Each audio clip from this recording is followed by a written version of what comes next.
So hello class 12 students. इस video में हम करेंगे चैप्टर 3 मैट्रिक्स के एक्सरसाइज 3.1 के सिर्फ कुछ 4 ट्रिकी क्वेश्चंस। ओके, ये वीडियो बाकी वीडियोस से थोड़ी अलग होगी क्योंकि यहाँ पे सिर्फ हम ट्रिकी क्वेश्चंस को ही देखेंगे, वो भी सिर्फ 4 जो इस 3.1 से बहुत इंपॉर्टेंट होते हैं। तो चलो शुरू करते हैं। सबसे पहले तो आपका यहाँ पे पहला क्वेश्चन है, if a matrix has 24 elements. Okay, अगर एक मैट्रिक्स में कितने एलिमेंट्स हैं? 24 एलिमेंट्स हैं। What are the possible orders it can have. मतलब आपको ये पूछ रहे हैं कि अगर किसी मैट्रिक्स में 24 एलिमेंट्स हैं तो उस मैट्रिक्स के ऑर्डर्स कितने बन सकते हैं। आई होप आप सभी को ऑर्डर्स पता होगा कि ऑर्डर क्या होता है किसी मैट्रिक्स का। Number of rose into number of columns, that is the order. Okay, तो अब हमें ऐसे ऑर्डर्स फाइंड करने हैं, तो इसको कैसे फाइंड किया जाएगा, है ना। थोड़ा अलग ही क्वेश्चन है। तो अगर आपको जब भी ऑर्डर्स फाइंड करने को बोला जाए और आपके पास एलिमेंट्स हो, तो मैं ज़्यादा डिटेल में नहीं जाऊँगा, सिंपल एक तरीका बताऊँगा आपको जो कि आपको याद रखना है। इसके बाद देखो क्या है, 13 एलिमेंट्स होंगे तो भी आपको पॉसिबल ऑर्डर्स बताने हैं। तो 2 केस बन गए, ये पहला केस है और ये दूसरा केस है। इन दोनों केसेस में हमें पॉसिबल ऑर्डर्स को लिखना है। सबसे पहले हम लिखेंगे नंबर ऑफ एलिमेंट्स हमारे पास मैट्रिक्स में कितने, 24।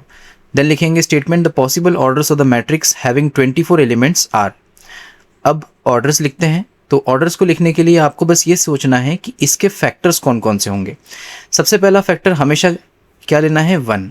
ओके, 1 तो फैक्टर होता ही है, एंड 1 टाइम्स क्या करें, 24 करेंगे, तभी 1 इंटू 24 क्या आएगा, 24।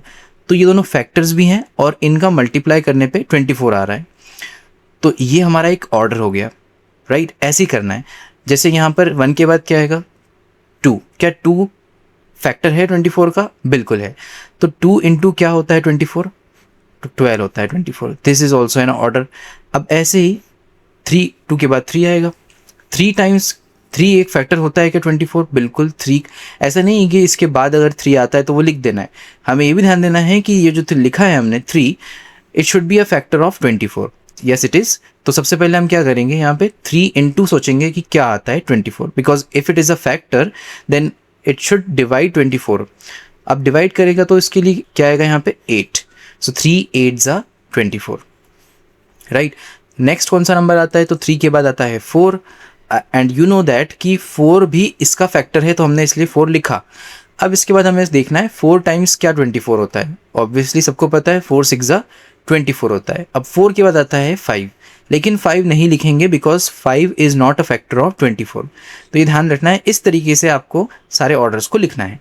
अब 5 के बाद क्या आएगा, तो ऑब्वियसली 6 आएगा। 6 is a factor of 24, right. 6 को हम पहले ही ऑलरेडी लिख चुके हैं इस ऑर्डर के अंदर। तो बस अब कुछ नहीं सोचना है। अब जितने भी ऑर्डर्स हमारे पास आएंगे वो बस इन सभी के क्या होंगे, रिवर्स होंगे। इन सभी के रिवर्स हो जाएंगे। तो बस हमें इन सबको रिवर्स करके लिखना है। सो 4 टाइम्स 6 था, अब आएगा 6 टाइम्स 4, देन इसके बाद 8 टाइम्स 3, देन 12 टाइम्स 2,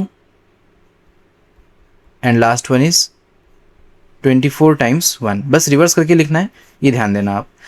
अब इसी तरीके से ये सारे पॉसिबल ऑर्डर्स आ गए आपके, है ना। इजी है। फैक्टर कौन सा होगा, सबसे पहले 1 लिखना है, उसके बाद 2 3 and so on.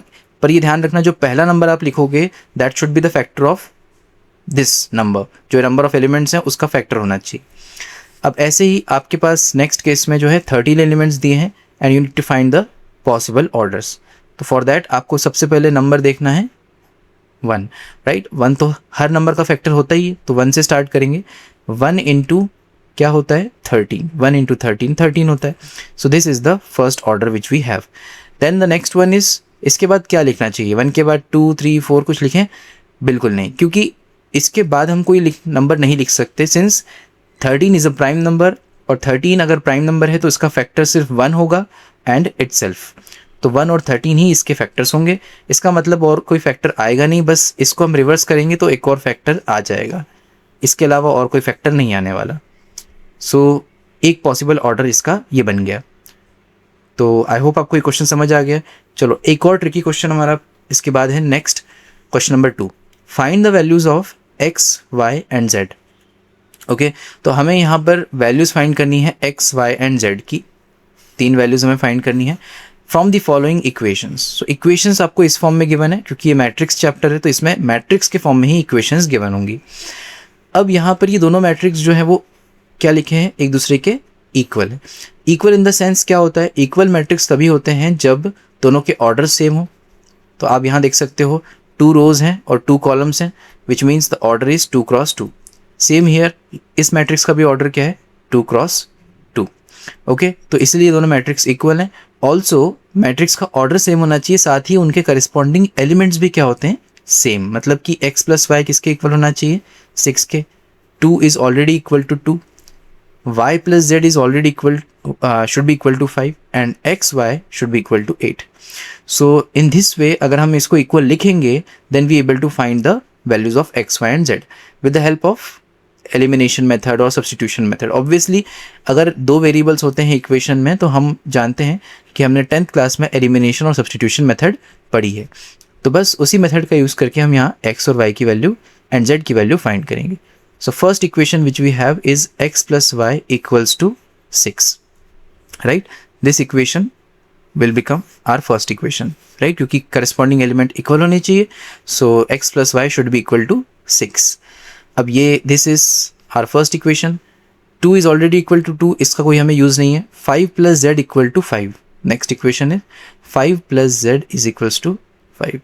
As you can see कि यहाँ पर सिर्फ और सिर्फ एक ही वेरिएबल है, विच मीन्स कि यहाँ पर हम डायरेक्ट इसको सॉल्व कर सकते हैं। No need to name the equation, just find the value of z. So 5 को उस साइड ट्रांसपोज करेंगे right hand side and 5 minus 5 is 0. So finally and easily we will able to find the value of z. Okay, तो z की वैल्यू तो easily आ गई, but x और y की वैल्यू कैसे निकालें। सबसे पहले हमारे पास फर्स्ट इक्वेशन आ गई थी, अब हमें देखना है ये। तो X Y is equals to 8, this is our second equation, right. Second equation आ गई। अब इन दोनों को हम एलिमिनेट तो नहीं कर सकते, because you already know that कि एलिमिनेशन मेथड सिर्फ तभी लग सकती है जब दोनों इक्वेशंस कैसी हों, सो वो लीनियर इक्वेशन इन 2 वेरिएबल्स हो। यहाँ भी लीनियर इक्वेशन इन 2 वेरिएबल्स है, या वी नो दैट, बट यहाँ पर बीच में प्लस माइनस नहीं है, तो हमें यहाँ मुश्किल होगी इसको सॉल्व करने में। तो हम यहाँ पर एलिमिनेशन के बजाय सब्स्टिट्यूशन करते हैं। सब्स्टिट्यूशन कैसे करेंगे, टेक फर्स्ट इक्वेशन, और we can say from first equation, first equation से x की वैल्यू फाइंड कर लेते हैं, which is 6 minus y. Okay, y को हम इधर भेजेंगे, तो x की वैल्यू आ गई 6 minus y. Take it as third equation. अब इस x की वैल्यू को हम कहाँ पुट करेंगे, put in second equation.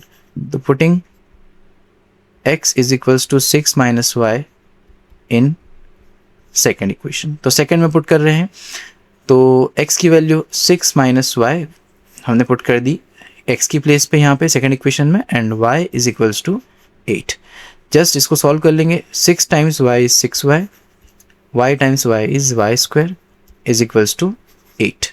Okay, अब इसको हम, आप ध्यान से देखो तो ये एक क्वाड्रेटिक इक्वेशन है, और ये भी हमने 10th क्लास में पढ़ा है क्वाड्रेटिक इक्वेशन को सॉल्व करना। सबसे पहले हम यहाँ पे इन दोनों को राइट साइड भेज देंगे, क्योंकि y स्क्वायर इज नेगेटिव, तो इसको हम भेजेंगे, तो ये हो जाएगा आपका 0 is equals to y square positive हो जाएगा, and this one negative, 6y negative होगा, and 8 is already positive. So this is our quadratic equation. अब बस इसको सॉल्व कर लेते हैं, 0। So this is our quadratic equation. अब इसको सॉल्व करने के 2 मेथड्स हैं, क्वाड्रेटिक फॉर्मूला या फिर हम मिडिल टर्म स्प्लिट भी कर सकते हैं। तो मैं यहाँ मिडिल टर्म स्प्लिट करता हूँ, तो 8 हमारे पास जो है वो नंबर आ गया है ना। हमें पता है कि 8 का हमें यहाँ पे y स्क्वायर के कोफिशिएंट से इनटू करना होता है, विच इज़ 1।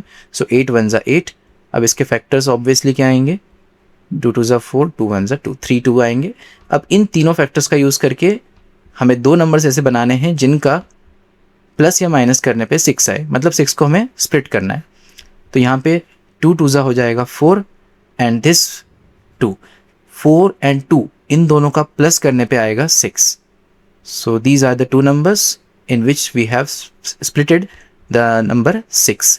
तो मिडिल टर्म को हमने स्प्लिट कर लिया, बाहर माइनस और बाहर y, बाकी सब एज इट इज़, यहाँ भी y square as it is. बस अब सिंपली हमें यहाँ पे क्या करना है, तो यहाँ पे माइनस को अंदर भेज देंगे, 4y माइनस का हो जाएगा, and 2y is already also minus, 8 is equals to 0। ना y कॉमन ले लेंगे, तो यहाँ पे y कॉमन लोगे तो y माइनस 4, एंड जब भी यहाँ माइनस है और यहाँ प्लस है तो हमेशा याद रखना है बाहर हम लेंगे माइनस साइन। अपोजिट साइंस के होने की वजह से बाहर हमेशा माइनस लेते हैं, ये ट्रिक है। अब इसके बाद हमें यहाँ पे कौन सा नंबर इनके कॉमन आएगा, तो विच इज़ 2 के टेबल में दोनों आते हैं तो 2 बाहर है, और बाकी एज इट इज़ लिख देते हैं y minus 4 is equals to 0।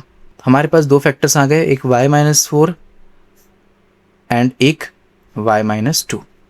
दोनों को 1 बाय 1 0 के इक्वल पुट करेंगे तो we will get y is equals to 4 and y is equals to 2। तो अगर y की वैल्यू 2 आई हैं विच मीन्स x की भी 2 आएंगी, तो इसलिए हम इन दोनों वैल्यूज़ को 1 बाय 1 कहाँ पुट करेंगे, थर्ड इक्वेशन में। ओके, थर्ड इक्वेशन पुट कर लेते हैं।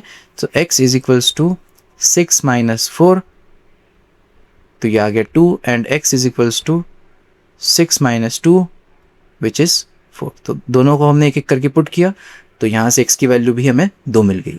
सो फाइनली हमारे पास जो है वैल्यूज़ आ गई हैं x, y और z की। तो अभी मैं यहाँ पे लिख देता हूँ। देखो, आपको हमेशा बोर्ड एग्जाम में स्टेटमेंट ज़रूर लिखना है। सारे टॉपर स्टूडेंट्स स्टेटमेंट लिखते हैं और प्रॉपरली एक क्वेश्चन को अच्छे से सिस्टमैटिक ऑर्डर में लिखते हैं, तो ये ध्यान रखना है।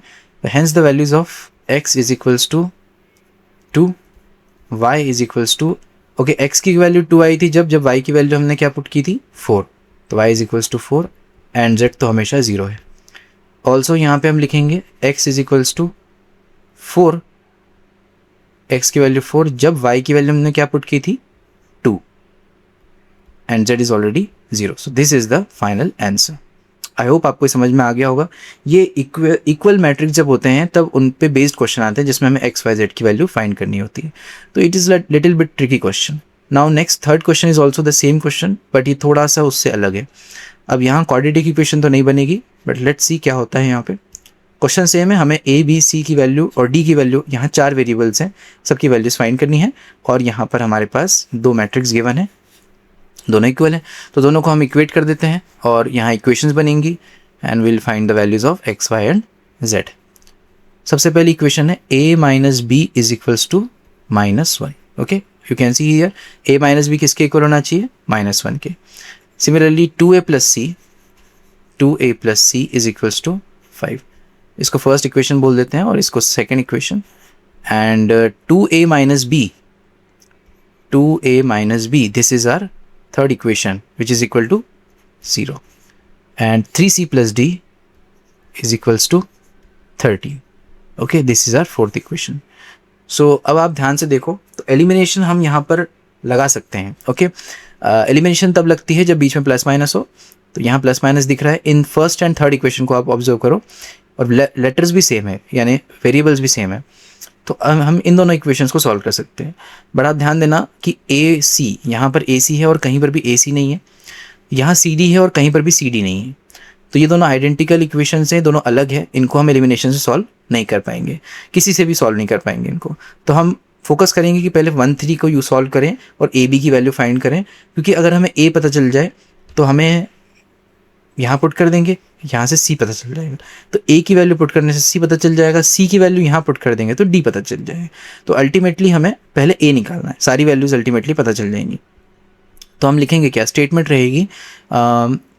अब यहाँ स्टेटमेंट में आप ध्यान से देखो, एलिमिनेशन से अगर हम 1 और 3 को सॉल्व करते हैं तो हमें ध्यान रखना है कि जो सेकेंड आपका जो वेरिएबल है दिस शुड बी इक्वल, मतलब पूरा इक्वल होना चाहिए विथ मैग्नीट्यूड, मतलब यहाँ पर जो इसका कोफिशिएंट है दिस शुड बी सेम। तो यहाँ देखो 1 है, यहाँ पे भी 1 है, अगर सेम नहीं होता है तो वो एक अलग कहानी है, उसमें हम मल्टीप्लाई करते हैं, बट यहाँ सेम है तो आप डायरेक्ट क्या कर सकते हो, इनको एलिमिनेट कर सकते हो।